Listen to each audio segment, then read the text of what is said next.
You didn't flirt with me immediately or do some grand dance of making me feel like I just had to for some reason give you a chance. I did give you a chance. You didn't know it, but I did. It was paired with a ride home and so where the heck have you been?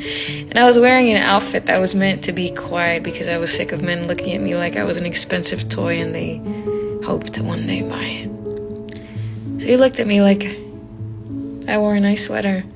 You look comfortable, you said. Well, I thought I looked like I had just gotten out of bed. And pretty. The word held in the wind like it was my hand. When some kids passed in front of the car carrying instruments. I think they must be in a band.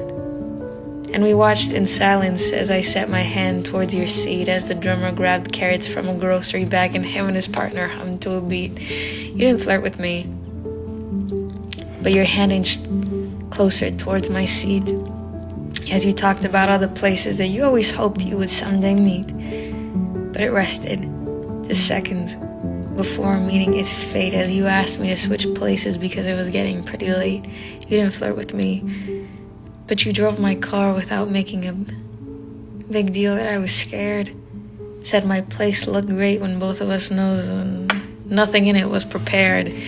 When we cooked for the sake of making a meal, not for tasting along the way, I think you redefined my expectation by not flirting with me that day. But by putting a blanket over me and sleeping on the floor instead of asking me or assuming I don't want to be or do something more.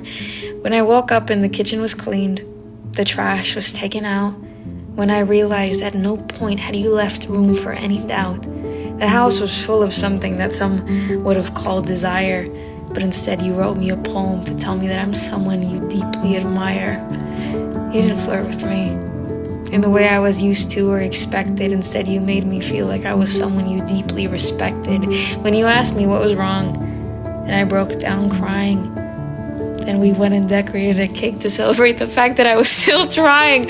When the coffee was terrible, but you still gulped it down, and we both started to laugh as I tried it with a frown. We switched places. You drove. You parked at my house. You were the kind of friend you secretly hope becomes your spouse.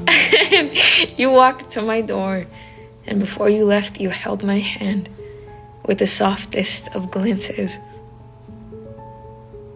with a promise to make sure I'd land.